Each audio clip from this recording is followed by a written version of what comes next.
If you're currently taking this course as part of the Web Development Masterclass, you might recall that in the beginning of this course, we installed the WAMP or MAMP testing server on our local machine.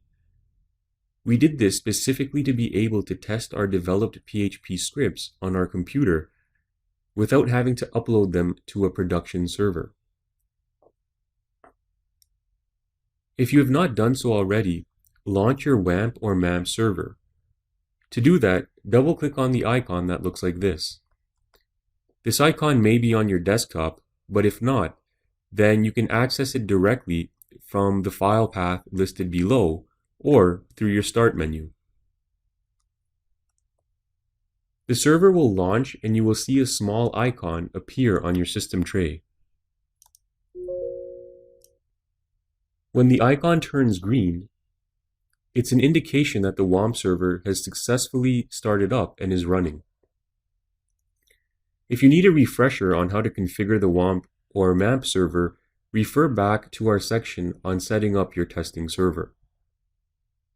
In order for us to test our scripts, we need to make sure that we store our PHP scripts inside the web root folder contained within the MAMP or WAMP directory.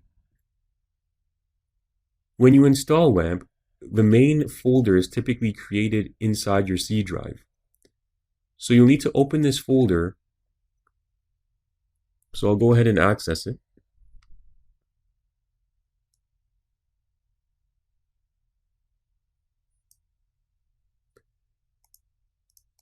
So here I'm in the C drive, and as you can see, I have the folder WAMP listed here. If you're on a Mac machine, you'll have MAMP.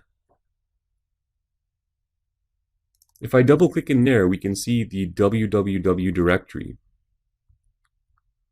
This is a very important folder. All our websites need to be stored in this folder. It's referred to as the web root folder.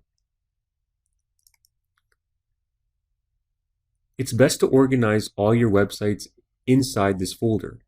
So for example, if we have 4 websites, we would create 4 individual folders that would contain the contents of each site. For the purpose of this course, make a folder called PHP Lessons.